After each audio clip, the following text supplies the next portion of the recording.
جاء دور توزيع الهدايا التذكارية على الضيوف الكرام. ومن الجدير بالذكر أن الشيخ عمر عبيد حسنة قد غادر المؤتمر مبكراً راجعاً إلى دياره، ونحن نتمنى له رحلة طيبة إلى بلده. والآن أبدأ بسعادة الدكتور مطلق راشد القراوي من وزارة الأوقاف والشؤون الإسلامية بدولة الكويت، فليتفضل سعادته مشكوراً ليتسلم هديته التذكارية. شكراً.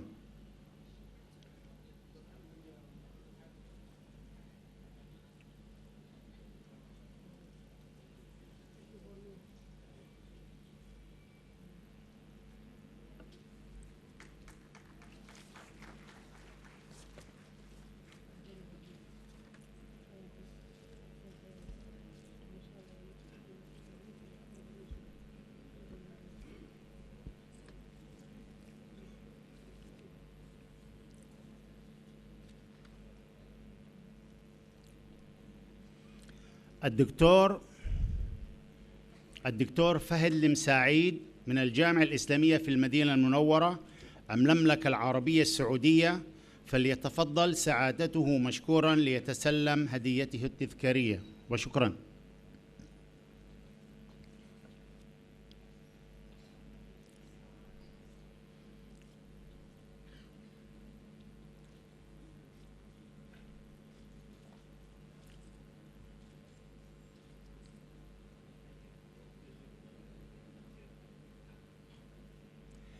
البروفيسور الدكتور محمد عبد الله الخرعان من جامعة الإمام محمد بن سعود الإسلامية المملكة العربية السعودية، فليتفضل سعادته مشكورا ليتسلم هديته التذكارية. وشكرا.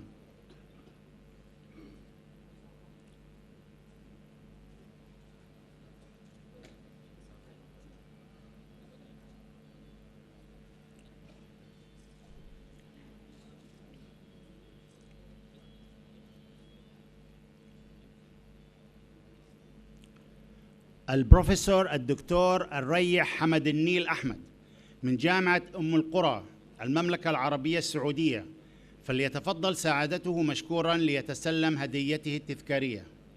شكرا.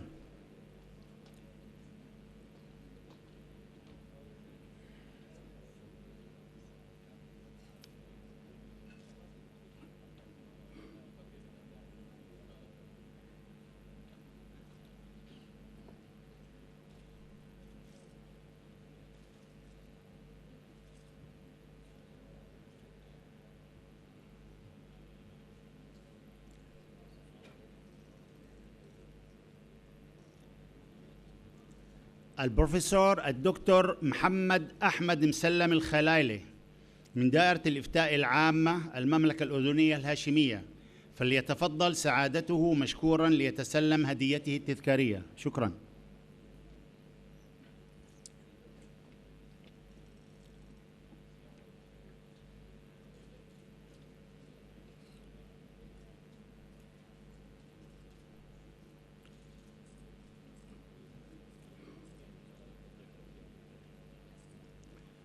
البروفيسور عبد الله الموسى من جامعة اليرموك المملكة الأردنية الهاشمية، فليتفضل سعادته مشكورا ليتسلم هديته التذكارية. شكرا.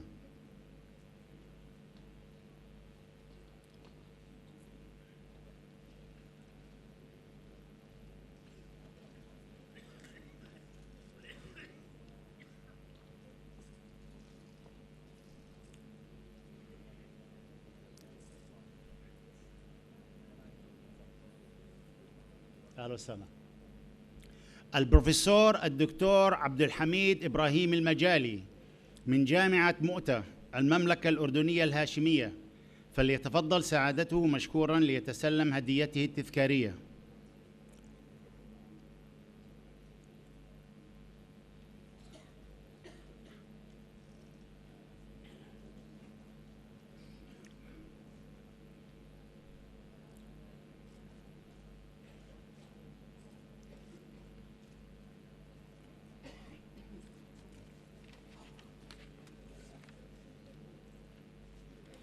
أهلا وسهلا دكتور. البروفيسور خليف الطراونة من الجامعة الأردنية المملكة الأردنية الهاشمية، فليتفضل سعادته مشكورا ليتسلم هديته التذكارية.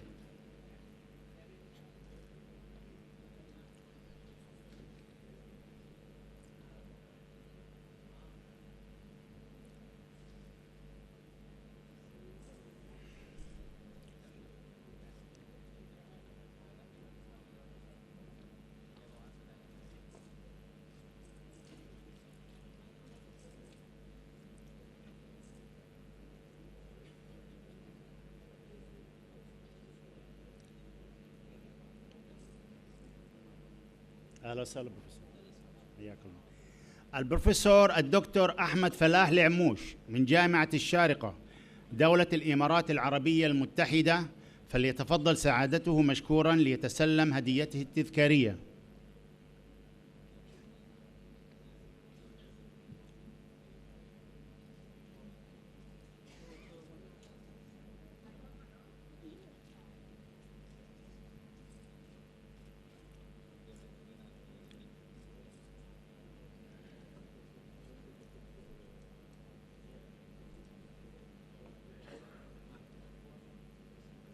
اهلا وسهلا دكتور.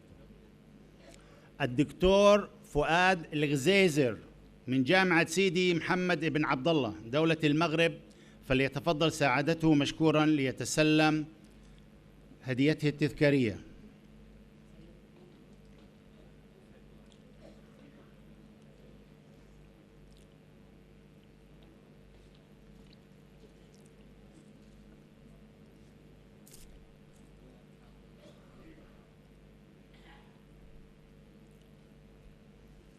البروفيسور الدكتور محمد بن سعد المقدم من جامعة السلطان قابوس سلطنة عمان، فليتفضل سعادته مشكورا ليتسلم هديته التذكارية.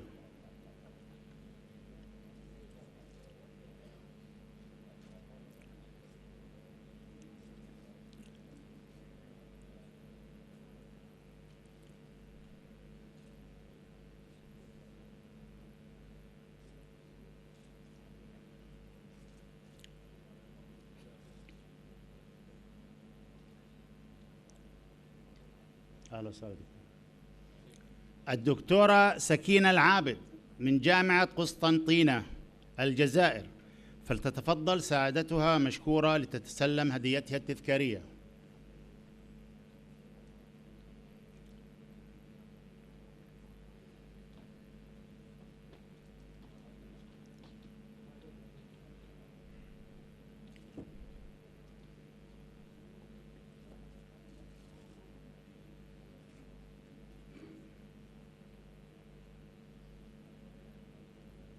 شكرا.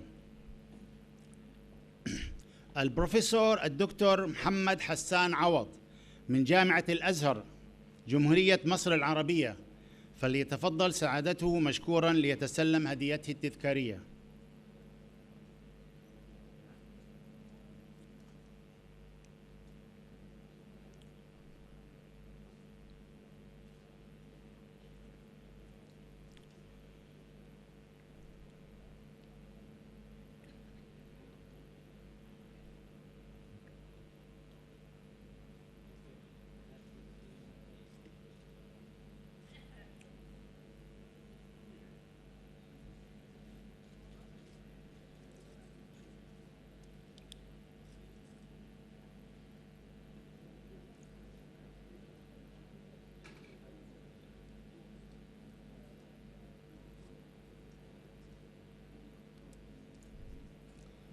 السيد أمين محمد سعيد الطاهر من السودان، فليتفضل سعادته مشكورا ليتسلم هديته التذكارية.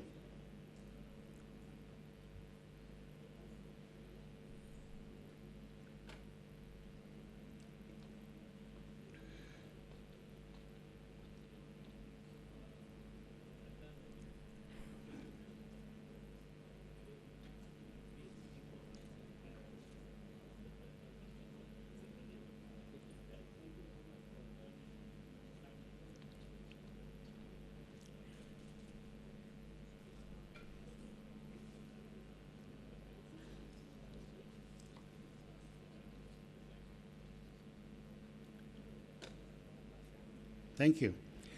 And now I would like to invite Professor Dr. Abdul Rashid, University of Karachi, Pakistan, to please proceed to the stage and receive his memento trophy.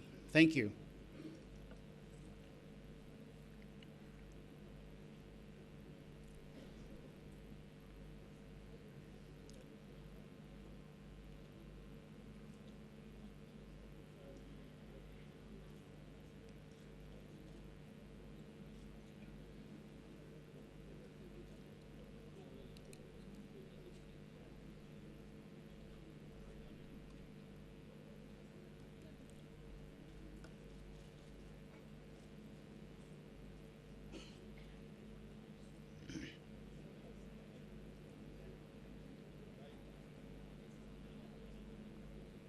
Thank you.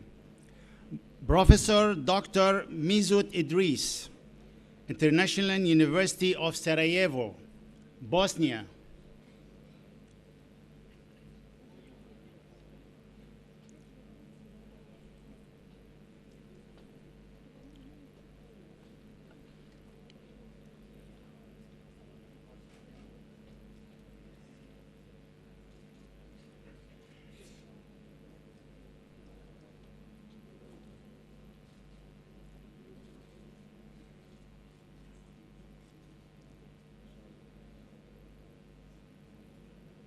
Thank you, Professor. Professor Dr. Ismail Haqqi Yunal, Ankara University, Turkey. Please proceed to the stage and receive your memento trophy. Thank you.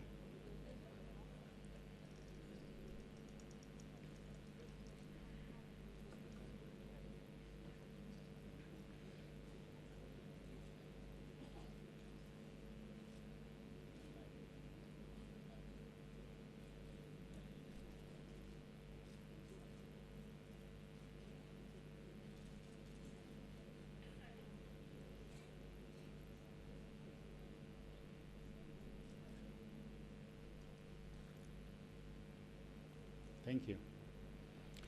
Dr. Arman bin Haji Asmad, University Islam Sultan Sharif Ali, Brunei.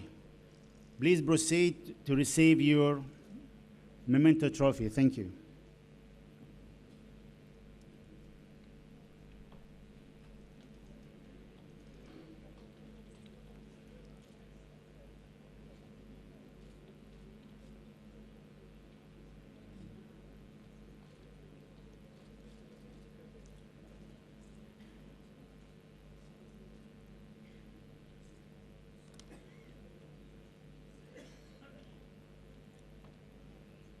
Thank you. Professor Dr.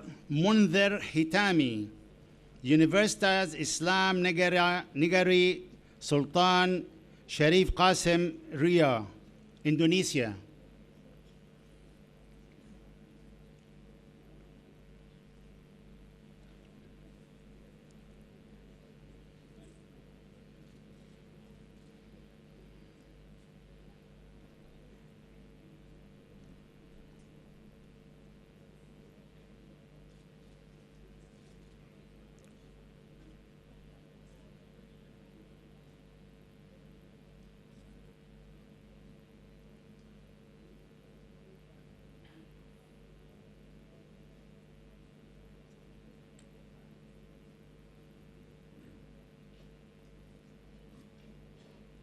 Thank you.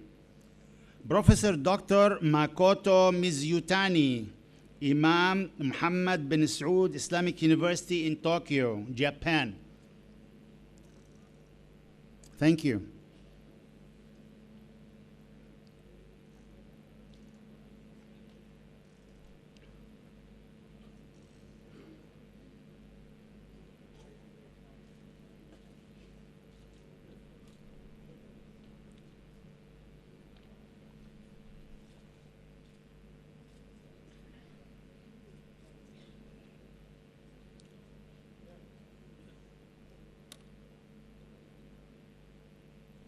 Thank you. Professor Dr. Muhammad Nasran bin Muhammad, University Kabangasan, Malaysia. Malaysia, thank you.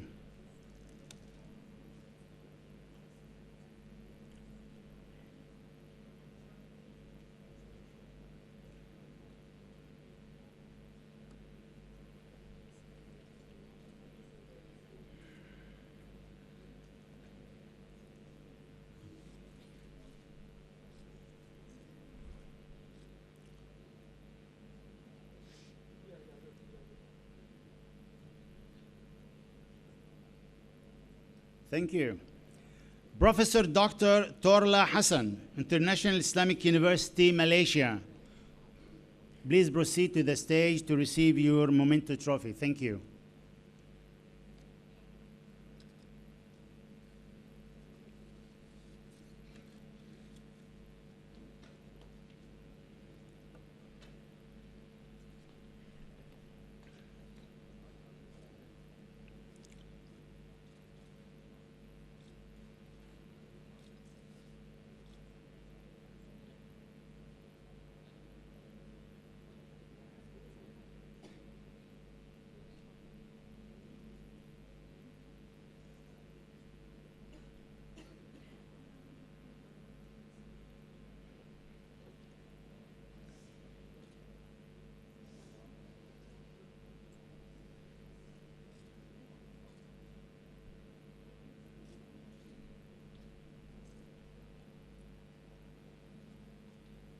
Thank you. Professor Madya Dr. Adnan bin Muhammad Yusuf, University Science Islam, Malaysia. Thank you.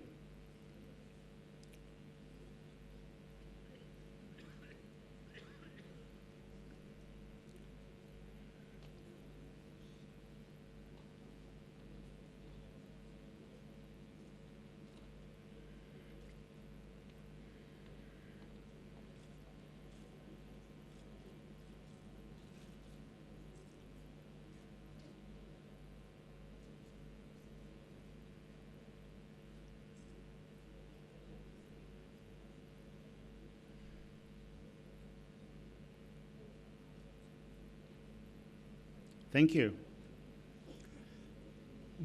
Professor Abdul Aziz bin Abdul Latif, University Malaysia, Kelantan, Malaysia. Thank you.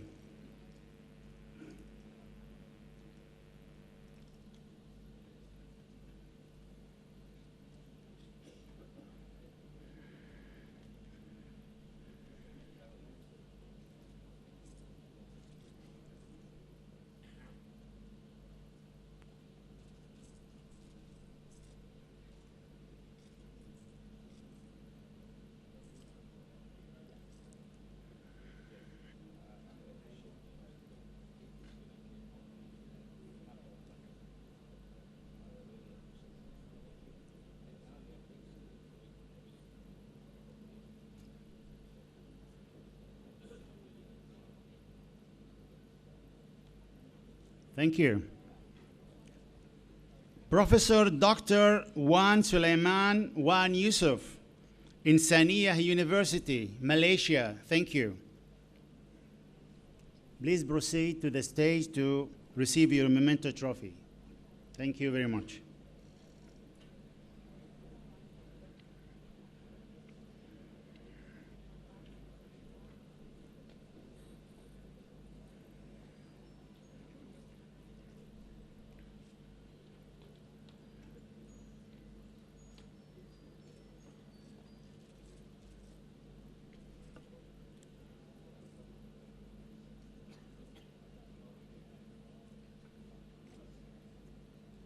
Thank you. Associate Professor Dr. Khairuddin Al-Junaid, National University of Singapore. Singapore, thank you.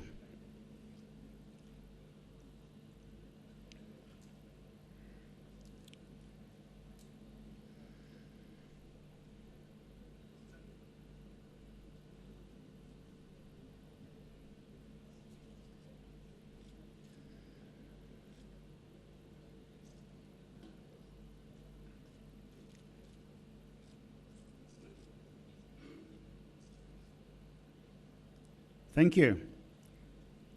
Mr. Arif Abdullah Sagran, Islamic Committee, Taimur Listi.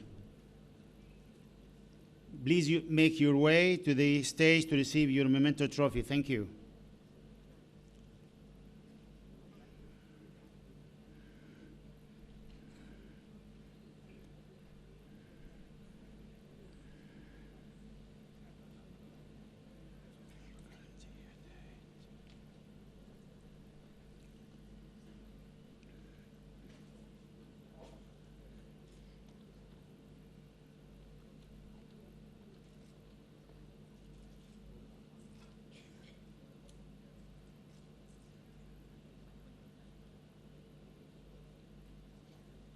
Thank you.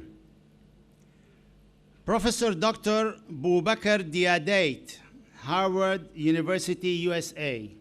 Thank you.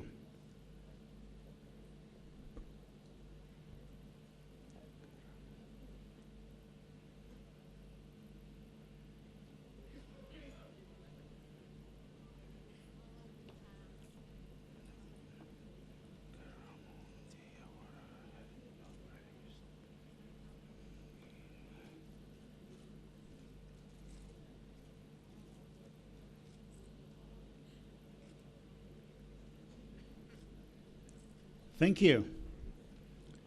Mr. Karamo Diawara, Head of Religious Department, Guinea. Thank you.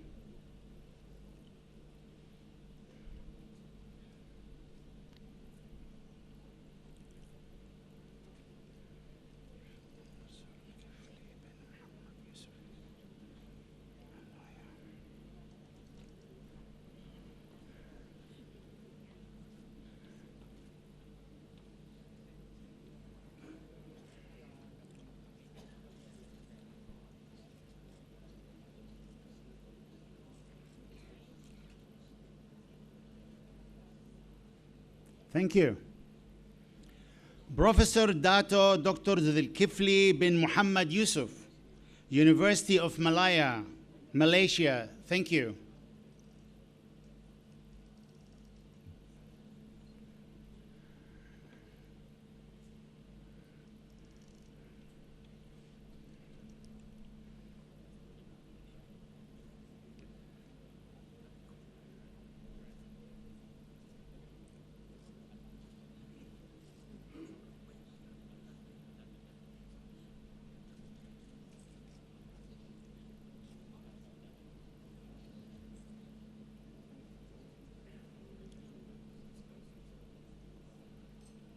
Thank you.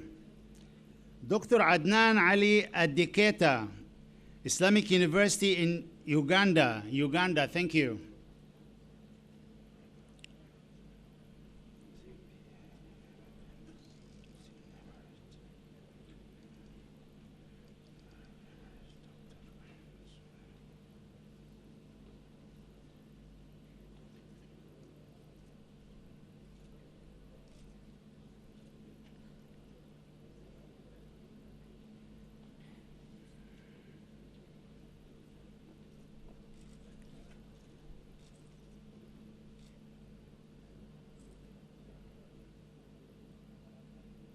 Thank you. Dr. Ahmed Subaihi, American University in Emirates, United Arab Emirates. Thank you. Ahlan wa sahlan.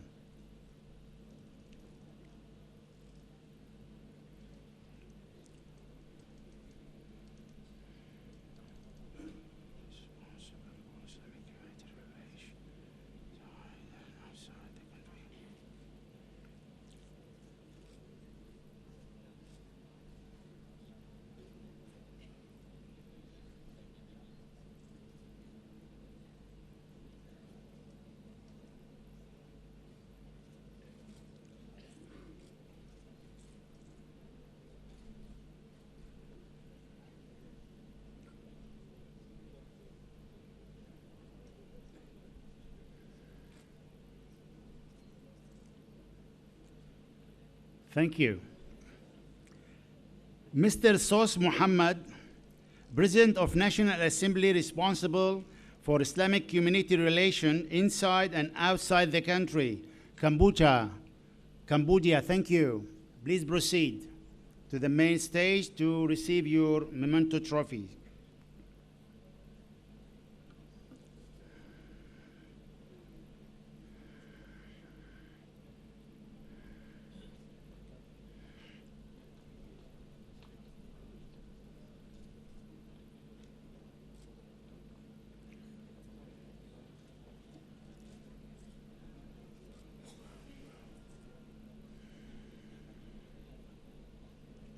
Thank you. Professor Dato Dr. Abdul Rahman Abdul Aziz, University Utara, Malaysia. Thank you.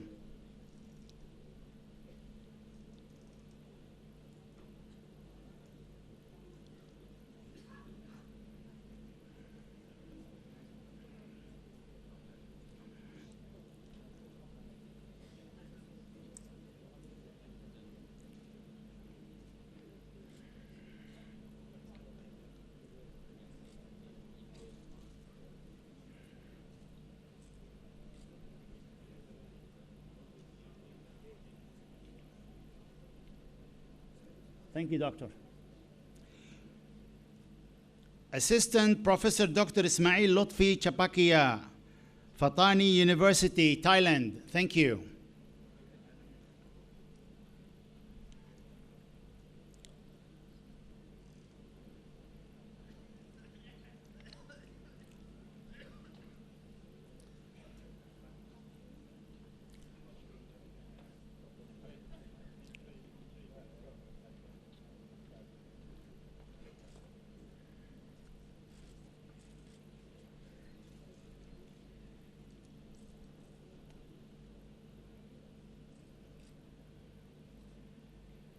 Jazakallah khair, Associate Professor Dr. Ismail Lutfi. And now Professor Dr. Kanok Wong Trangan. I'm sorry. I practiced last night, but it seems that I lost it today. First day was much better. He is the advisor for College of Islamic Studies, advisor for the director of our college, Islamic Studies.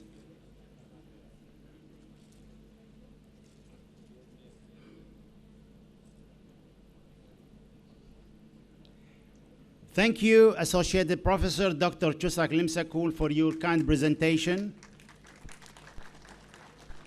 Yes. And may I request Professor Dr. Kanok Wong Dragan, the advisor to the director of College of Islamic Studies, to stay on the stage to give the conference reflection. Thank you.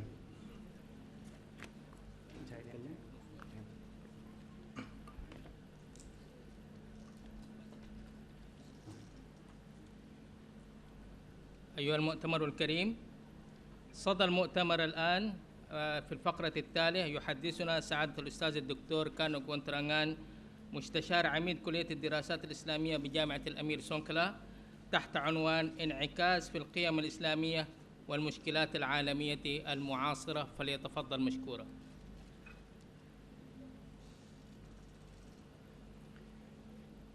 His Excellency Sheikh Umar Ubaid Hassana,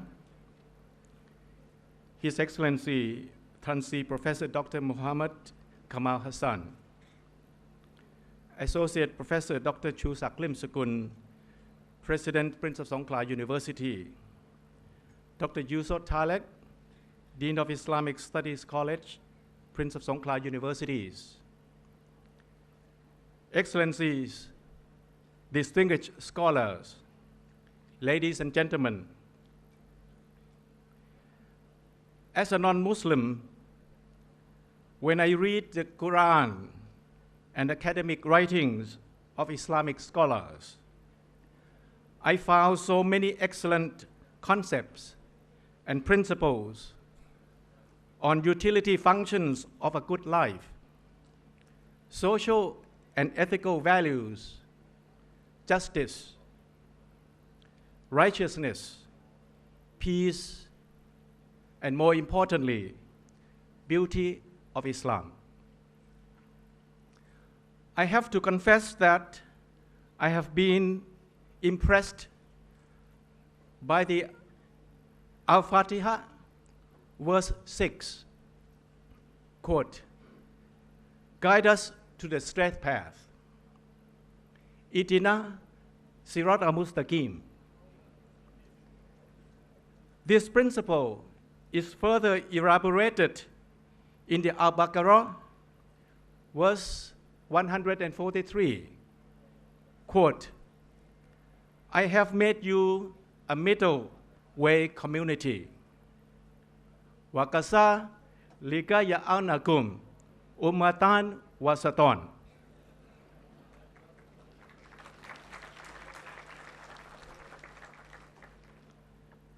This implies that Islam represents the middle way in all aspects of life. This wasatiyah means virtue, excellence, justice, regardless of space and time. To my understanding, the Quran has established key principles to balance every aspect of life in various living conditions.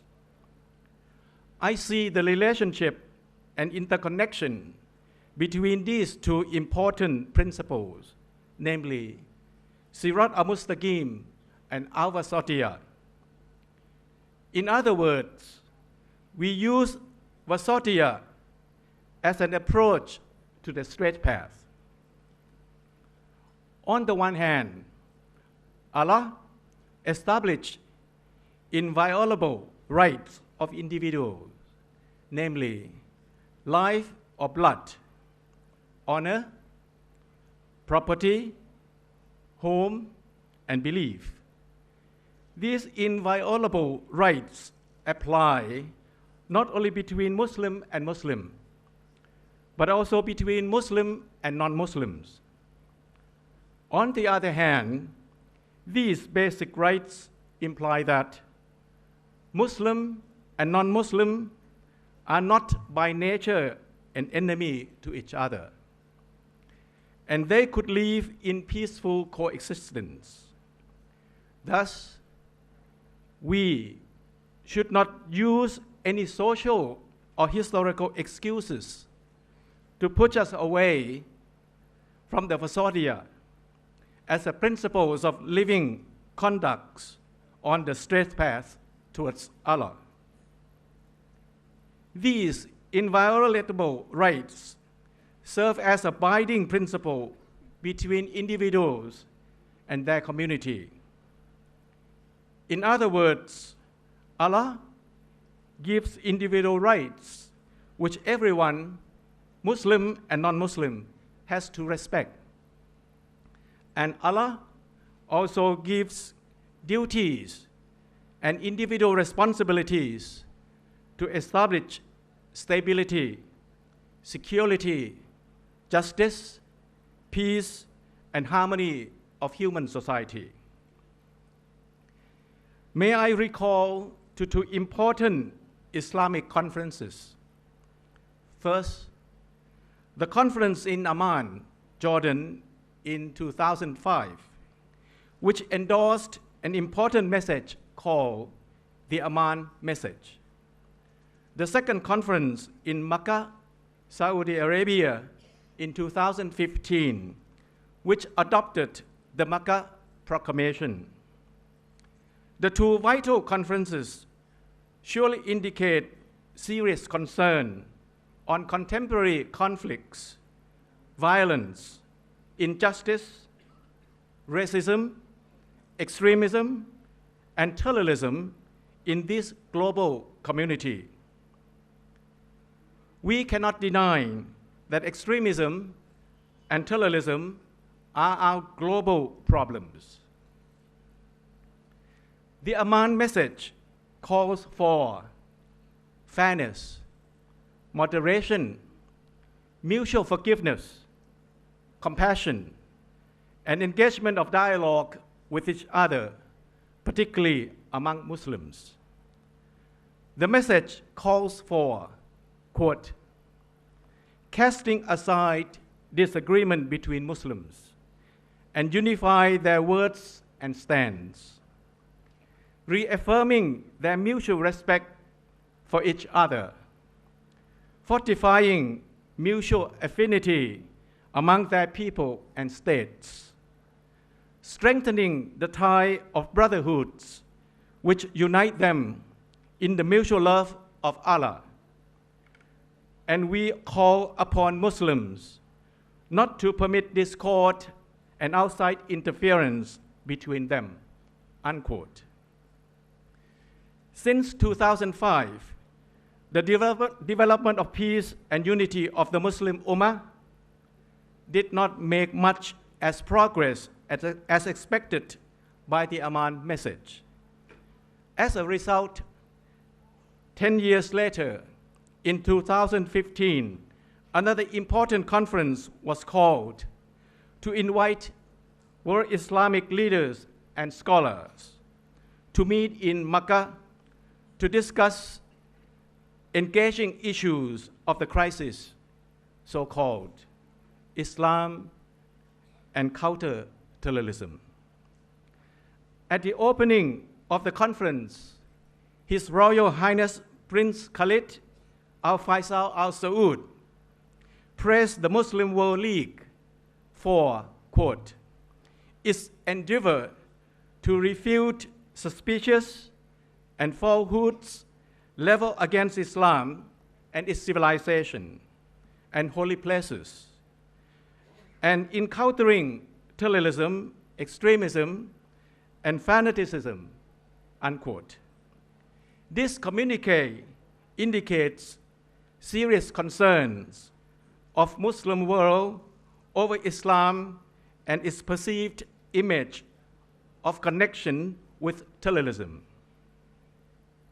The Makkah Proclamation endorsed many recommendations concerning Muslim countries, religious institutions and scholars, education institutions and media, families and community, as well as the Muslim World League, to join hands and work to end terrorism and bring back the correct understanding of Islam and its civilization. One common agenda of all institutions is education for young people. The proclamation emphasizes the values of nurturing the young according to the teaching of Allah and living patterns of the Prophet Muhammad. These two important global conferences and their resolutions forced me to ask some critical questions to those who believe and practice Islam, as well as non-Muslim. First, do they really believe in peace? Second, do they really intend to end their engaging conflicts? And third, do they really wish to establish a peaceful coexistence? To my humble and limited understanding on Islam, peace is a fundamental value and goal of Islam and the Muslim Ummah. However, among Muslims and between Muslim and non-Muslims, conflict, violence, and fighting still remain intensified today. Therefore, we need to ask ourselves about our belief in Islam and our Islamic practices in these contemporary circumstances. As the Amman message warned us to return to, quote, the true nature of Islam and the nature of true Islam, unquote. At this point, I would like to call for your attention that we need to urgently return to our religious and educational institutions and reform our school curriculum and upgrade our teaching quality. This education reform must be our common agenda throughout the world. Excellencies, distinguished scholars, ladies and gentlemen, according to my studies of Islam, an important Islamic value is a self-acknowledgement of wrongdoing, and then subsequent confession, tawbah, to God. In Al-Imran, verse 135 states, quote, "There are also the ones who, when they have committed a shameful deed or wrong themselves through any kind of sinful act, immediately remember God and implore Him to forgive their sin," unquote. If a person does not acknowledge his or her misconduct or wrongdoing, it is unlikely for that person to correct that mistake and prevent himself from repeating the same mistake again. With the same logic, how can we establish peace while we still engage in fighting? How can we become brothers and sisters while we still cannot reconcile our differences or conflicts? Therefore, we need to re-emphasize a basic values of Islam, that is, self-criticism, in our Muslim community.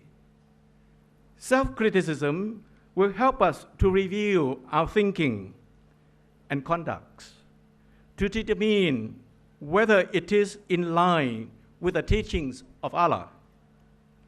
To me, self-criticism is the first step of problem solving. The first step is important to solve all problems. Many Muslims, I believe, would defend their fighting by referring to the injustice they received. According to Al-Baqarah, verse 194, Islam allows retaliation in the case of wrong as a principle of law.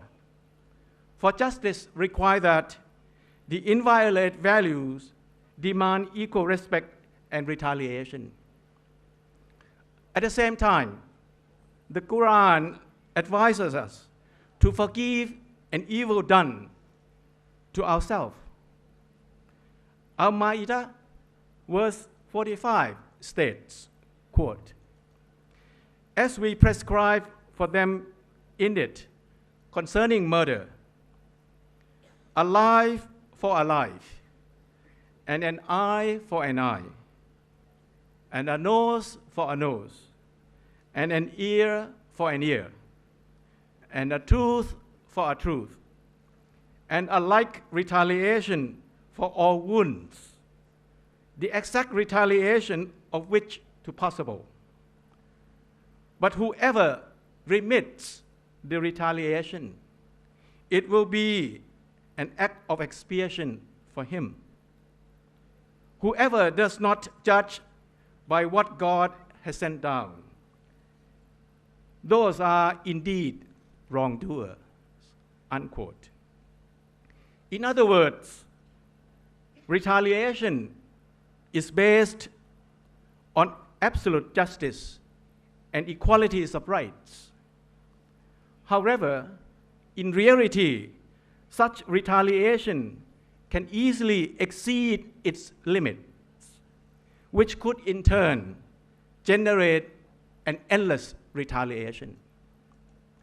The Quran, to me, encourages people to forego retaliation, and Allah will reward such person at the end. As Ali Unal explained, quote, "A person who saves the life of another shall be considered as having saved the life of all mankind. In the same way, if a person has the right to demand retaliation for a murder but forgoes it, they will gain as great a reward as if they have forgiven the whole humankind, or they will have their sins forgiven to that extent, unquote. Thus, to my understanding of Islam, forgiveness is more important than retaliation. Forgiveness and reconciliation will push the problem solving a step further. According to Al-Baqarah, verse 155, Allah tests our perseverance and patience in many occasions in our life. Quote, "We will certainly test you with something of fear and hunger, and loss of wealth, and lives, and fruits earnings. But give glad tidings to the persevering and patient," unquote. As Ali Unal explained this verse as follows, quote, "The main purpose of testing is to mature and perfect the believers, both as individuals and as a community. Purify them, distinguish the true believers among them from the hypocritical ones. Develop their capacities, prepare them for the future, and make them worthy of paradise," unquote. According to my experiences, forgiveness and reconciliation may run into obstacles and problems. The concerned parties must hold their perseverance and tolerance at a high level. Thus, perseverance and tolerance are complementary values to forgiveness and reconciliation. Through this logic, perseverance and tolerance are a test of God on us in order to develop ourselves to be a perfect human being.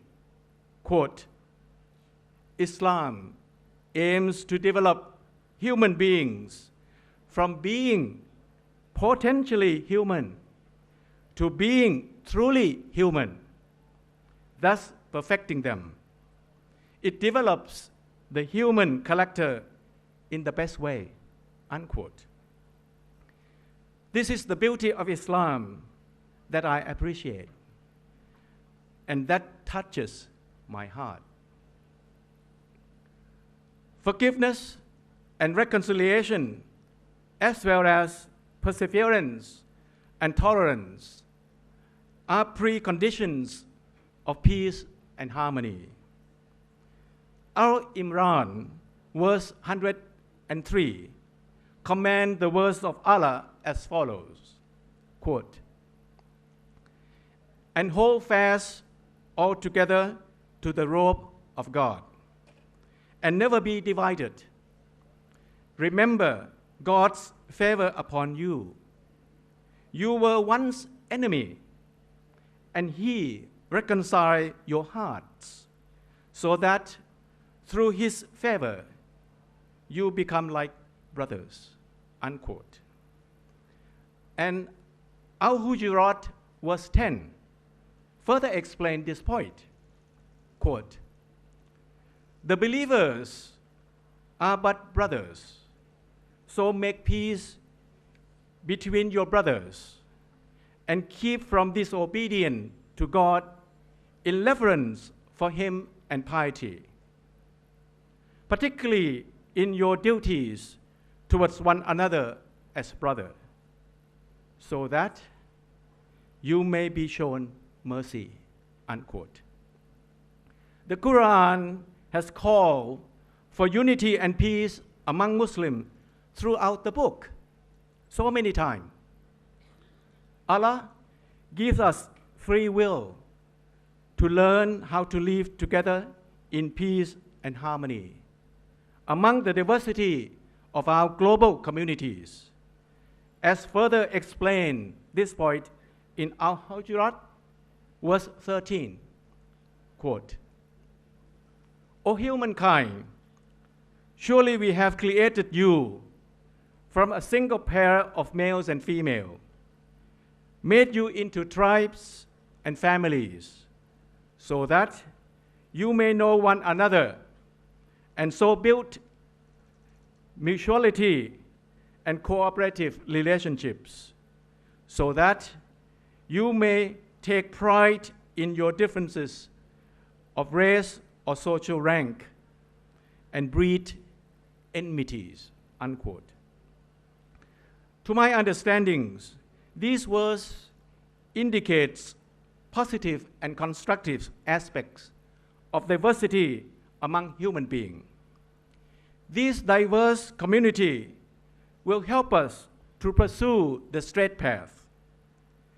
This diversity of living circumstances will test our faith through our tongue, through our body, and through our heart, whether we are on God's side or side on side.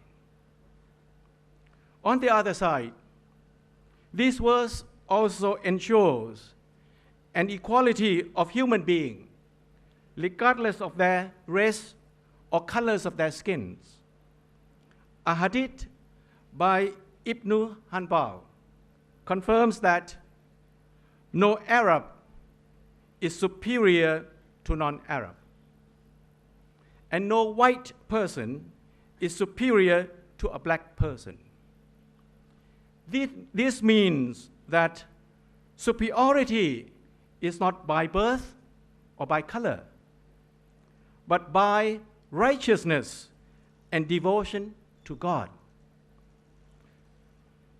The honors of a person is not measured by his wealth, rich or poor, but rather by how he lives his life according to the Quran and the Sunnah. To me, unity and peace are not only an important values, but also essential goal of Islam. Unfortunately, contemporary realities seem to contradict this verse of Al-Hujurat. At this point, may I ask, do some of our Muslim brothers truly follow the words of God and the practice of the Prophet Muhammad? Do they still believe in the justice in the world hereafter? Islam, to me, teaches Muslims to believe that Allah will always give them the final justice. As the An-Nisa, verse 59 says, quote, "And if you are dispute among yourselves and about anything, refer it to God and the messenger. If indeed you believe in God and in the last day, it is the best for you and fairest at the end," unquote. Therefore, all human beings have to take full responsibilities of their deeds, and this responsibility will be accounted as their final justice of each particular person, as stated in the An-Najm, quote, "That no soul, no bearers of burden, bears, and is made to bear the burdens of another, and that human as only that for which he labors, and his labor will be brought to be seen," unquote. Up to this point, I have discussed 4 basic Islamic values as follows. First, self-criticism and self-acknowledgement of wrongdoing as the first step towards problem solving. Second, forgiveness and reconciliation as a path towards equality and justice. Third, perseverance and tolerance in practicing a true Islam. And fourth, unity and peace among Muslim and between Muslim and non-Muslim. According to the Quran, these four basic values of Islam serve as practical tools in pursuing the straight path. And the applications of these four values have to be balanced, wasatiyah, under different circumstances. In other words, they have to be kept at the center of Islam, not at the periphery. Moderation is indeed an important core aspect of Islam. I truly believe that. Excellencies, distinguished scholars, ladies and gentlemen, now, may I turn to an issue on how to promote and applications of these four basic values among Muslim and between Muslim and non-Muslims. First, I believe that we need to go back to the Quran and Sunnah. We must try to understand the true nature of Islam and the nature of true Islam through the Quran and Sunnah. We must try to comprehend the pure and complete text of the Quran. And equally important, we must try to understand how Prophet Muhammad applies the Quran to his living reality under the various circumstances. Through this comprehension and understanding of the text and its application methodology, our interpretation of the text on contemporary circumstances will be coherent to the nature of true Islam. I'm confident that Prophet Muhammad, through his Sunnah, intends to show us how to use the Quran to manage his community towards unity and peace, not conflict and war. Thus, we must try to understand the purity and completeness of the Quran and Sunnah. Second, we need to communicate among Muslim and between Muslim and non-Muslim at all levels, i.e., from individual, institution, community, country, to global level. It is our common duty and responsibility to promote and support such dialogue and exchange of facts, ideas, and opinions between engaged parties. This interface will help reduce biases, misunderstanding, and skepticism of non-Muslim toward Muslim, and vice versa. As a consequence, it will help to create understanding and trust between them, hopefully leading to tolerance and forgiveness among them. Acceptance, respect, honoring of different ideas and opinions are essential values of human beings to live together in peace and harmony in this diverse global community. When peace and harmonies are achieved in our society, human beings can use their wisdoms and capabilities granted by Allah to build progress, security, and prosperity for themselves, their families, and communities.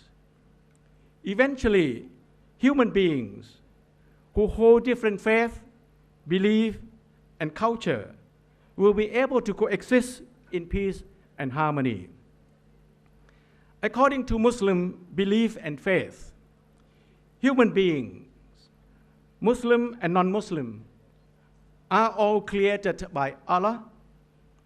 This Islamic principle is very much supportive to an interfaith and intercultural dialogue because actions of Muslim and non-Muslim will finally be witnessed and judged by Allah. Third, as a non-Muslim, I ask myself as follows. Do we, non-Muslim, hear what Muslim hear? Do we, non-Muslim, see what Muslims see? And do we, non-Muslim, feel what Muslims feel? If we, non-Muslim, hear, see, and feel the same as Muslim hear, see, and feel, we will certainly treat and interact with Muslim differently from what we did. These are my sincere questions and remarks to all non-Muslim, including myself. Muslims and non-Muslims need not to agree in all issues, but we would wish that we will agree on principal issues, usul, and we may disagree on peripheral issues, furu. Then we can work together toward peace and unity on those shared topics such as self-criticism, forgiveness and reconciliation, perseverance and tolerance, unity and peace. I am confident that these values are commonly shared by Muslim and non-Muslims alike. On the opposite, we may hold many differences, such as colors of skin, history, language, and culture. But those differences should not prevent us from using our common values and principles to build our future together. Therefore, I would encourage us all here to open our heart to hear, to see, and to feel our common values and principles. We need to work together on our commonalities and keep our differences aside, at least for now. Then we will be able to expand our common areas and reduce space of our different areas. As a consequence, we will have more space and time for peace and harmony in this global community. Excellencies, distinguished scholars, and my dear friends, in conclusion, may I recall to my quotations at the beginning of my talk, namely, guide us to the straight path. Idina sirat al-mustaqim. And quote, we have made you a middle way community. Wakasa lika ya'aunakum ummatan wasaton. Now, you may observe that all of my remarks are reflections of my understanding of these two important Quranic verses. I have to admit that these two verses have a strong impact on my personal thinking on Islam and my interaction with Islamic community and friends. These two verses, to me, give a light of peace and harmony, not only among Muslim Ummah, but also between Muslim and non-Muslim communities. When we look back to our human history, we always observed a fight between the good and the evil as a central part of human civilization. And the result of the fighting in a particular period of our history certainly indicates the rise or the decline of human society in that period. When the good governs a particular period of human history, the human civilization will rise. On the opposite, when the evil rules any period of human history, the human civilization will decline. Through our cooperative efforts and determination in this contemporary period, starting as a small step from this particular conference onward,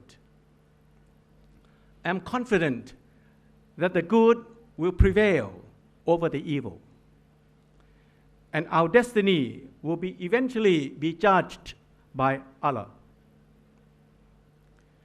Last but not least, may I take this opportunity to thank the organizing committee to give me, as a non-Muslim, an opportunity to share my thoughts in this very distinguished and prestigious international conference, particularly at this closing remark session. I also would like to thank you all for kindly listening patiently to my limited understanding and humble interpretation of Islam and its application to the contemporary global situations. Alhamdulillah, walabit tawfiq wal hidayah. Thank you very much for your kind attention.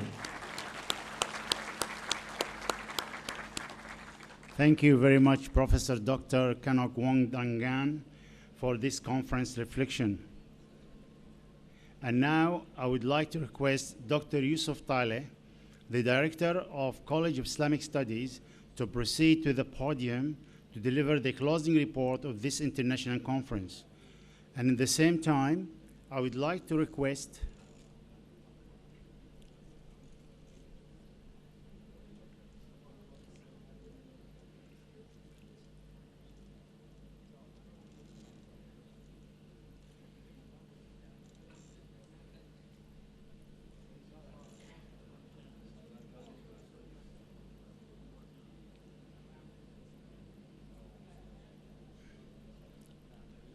Thank you. Now I would like to request Dr. Yusuf Taleh, the Director of College of Islamic Studies, to proceed to the podium to deliver the closing report of this international conference. And in the same time, I would like to request our President, Associate Professor Dr. Chusak Limsakun, to proceed to the stage to give the closing remarks of this international conference. Thank you.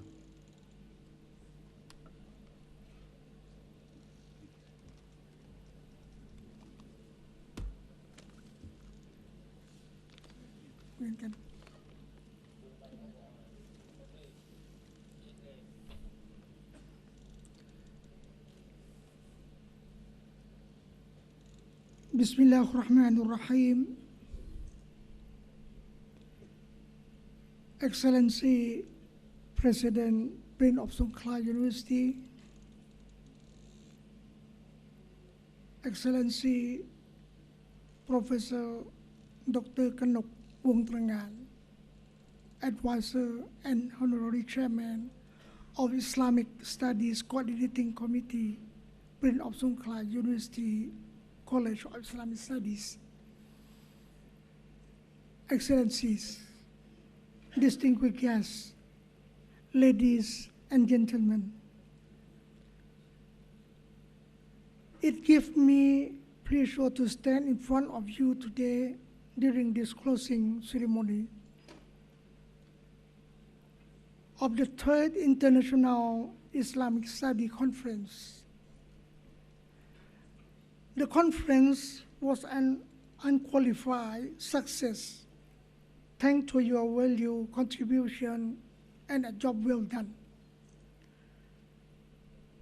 We wish to thank Prince of Songkhla University for giving College of Islamic Studies the golden opportunity to organize such a magnitude of the conference for the third time in our Prince of Songkhla University Pattani campus. A chance of this kind have given our both staffers and students an opportunity to interact and gain valuable experience from all the respected participants. Therefore, it is hoped that more international conferences will follow suit, inshallah. We also wish to specifically thank the government of Thailand for making this international conference a reality. The government continual support ensure the continuity of the conference.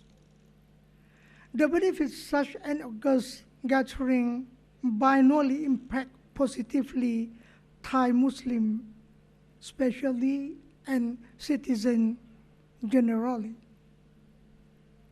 We are all much privileged and proud indeed to have such huge presence of distinguished ambassadors, ministers, government representatives, university presidents and rectors, scholars, researchers, educationists, respected guests, and public participating with ambience in international atmosphere.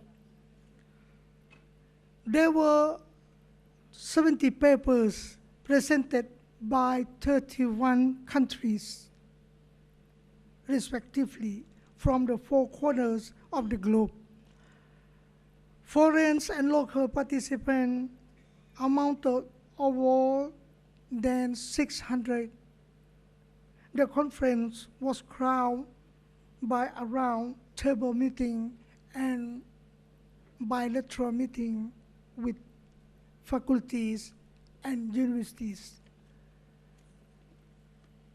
We are confident that in years to come, you will clearly outgrade devotion the provision of this third international conference, Islamic values in a changing world. During this conference, balance, excellence, and wasatiyah or moderation concept and application were exhaustively researched and fully addressed. The right step and right direction, especially in such a turbulent world we live in today, a world reeling from intolerance, terrorism, and atrocity. It is our duty to make a stop to all these inhumane activities via balance, excellence, moderation, and tolerance. This is the right thing to do. This is true a noble task our Muslim scholars have extensively researched and is very much worthy of your spiritual calling.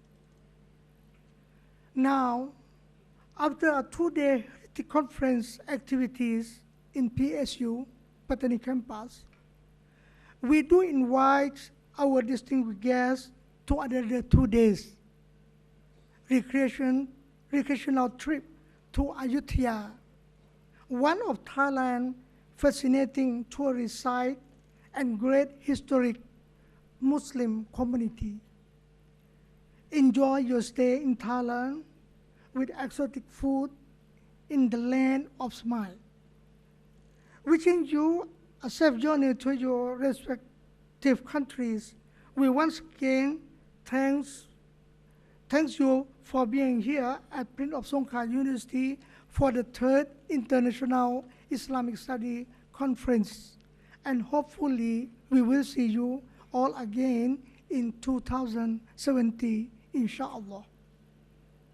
أعزائي المشاركين، اسمحوا لي مرة أخرى أن أعبر عن تقديري العميق بمساهمتكم ومشاركتكم الفعالة في نجاح هذا المؤتمر. Ladies and gentlemen, now it is the auspicious moment to invite Associate Professor Dr. Chusak Limsakun, President of Prince of Songkla University, to address and closing remark. Please welcome.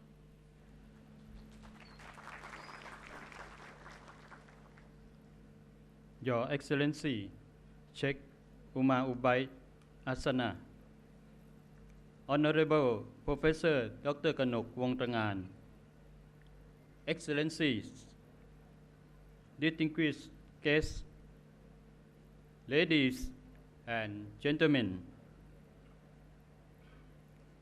it is my great pleasure and pride to announce that the third International Islamic Study Conference, organized by the PSU College of Islamic Studies, was concluded with a considerable success.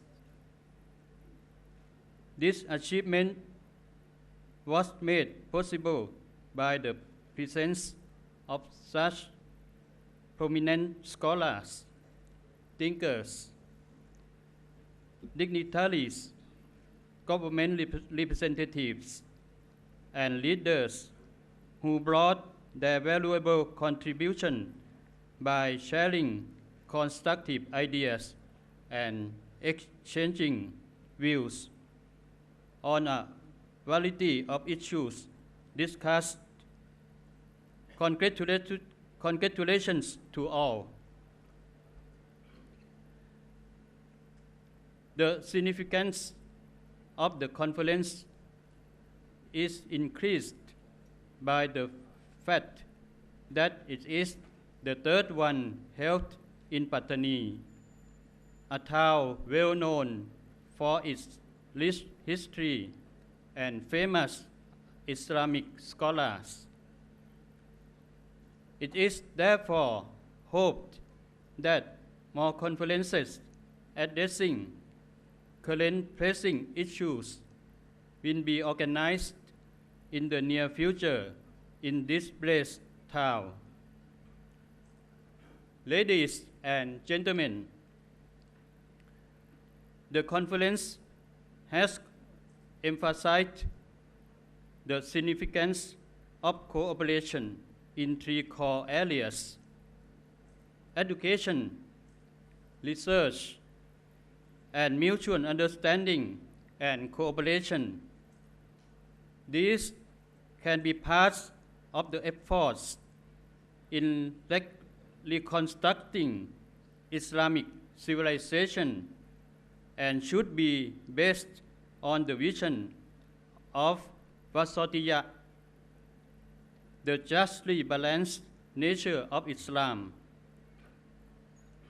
The choice of Wasatiyah as the vision is based on two key considerations: mercy to all mankind and justly balanced community in a shared and enlarged economic and cultural environment. The presence of Islam and Muslim community will therefore be perceived by the non-Muslim communities as a force that represents the message of peace, mutual respect, and cooperation with non-Muslim communities.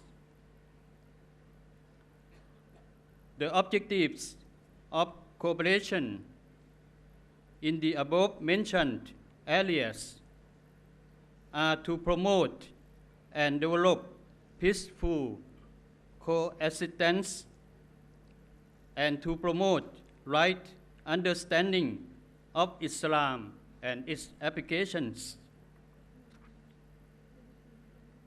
We can implement these three areas among participating institutions and countries and report the results in the next International Islamic Study Conference in 2017. Distinguished guests, now please allow me to thank Professor Dr. Kanok for his excellent reflections on the contemporary issues faced by both Muslim and non-Muslim communities. Also, on behalf of Prince of Songkhla University, I would like to thank you all, Excellencies, ladies and gentlemen, for a very successful conference. It is my sincere hope that all of us can achieve the objectives for which we all devoted so much to achieve a stable, peaceful, and prosperous community enjoying peace and harmony. We look forward to meeting you again for another equally successful International Islamic Conference in 2 years. I wish all of you great success in your life and your career, and a safe journey back to your countries. With this, I declare closed the third International Conference on Islamic Values in a Changing World. Thank you. สวัสดีครับ Thank you, Associate Professor Dr. Chusak Limsekul and Dr. Yusuf Taleh, for your closing remarks and closing report of this international conference. And now may I invite Dr. Yusuf Taleh to kindly present a memento trophy to Associate Professor Dr. Chusak Limsekul, the President of Prince of Songkhla University, for his valuable contribution to our conference. Thank you.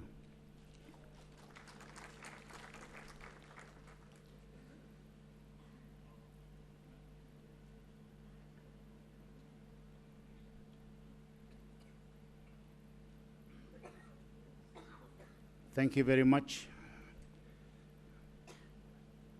Bros Achan Chusak Limsekul and Achan Yusuf. Ladies and gentlemen, we are almost at the end of our conference. And on behalf of the organizing committee and all my colleagues of the College of Islamic Studies, Prince of Songkhla University, we would like to thank you all for your sincere participation in our third International Islamic Studies Conference. Certainly, our third International Islamic Conference has been a great learning knowledge, sharing experiences that has enhanced everyone's knowledge. It has been very successful in bringing out issues and highlighting some of the pertinent aspects of Islamic values in a changing world. The organizing committee of this third International Islamic Studies Conference would like to especially express appreciation to all our distinguished guest speakers, respected representatives, and honorable guests. Although we had been here just for 3 days, I'm sure all of us will be carrying very happy memories, inshallah, of this visit to home. It was a pleasure to have you here with us. Looking forward to see you on our 4th International Islamic Studies Conference in 2017 إن شاء الله. والآن أيها الحفل الكريم تنتهي فعاليات المؤتمر العالمي الثالث حول القيم الإسلامية في عالم متغير، والذي تنظمه جامعة الأمير سونكرا وكلية الدراسات الإسلامية بجامعة الأمير سونكرا.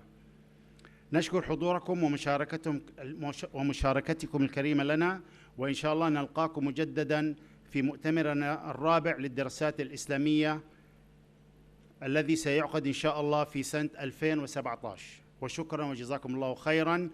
Thank you, ladies and gentlemen, for joining us. Wassalamu alaikum wa rahmatullahi wa barakatuh. Thank you very much. Sawadee Kaab.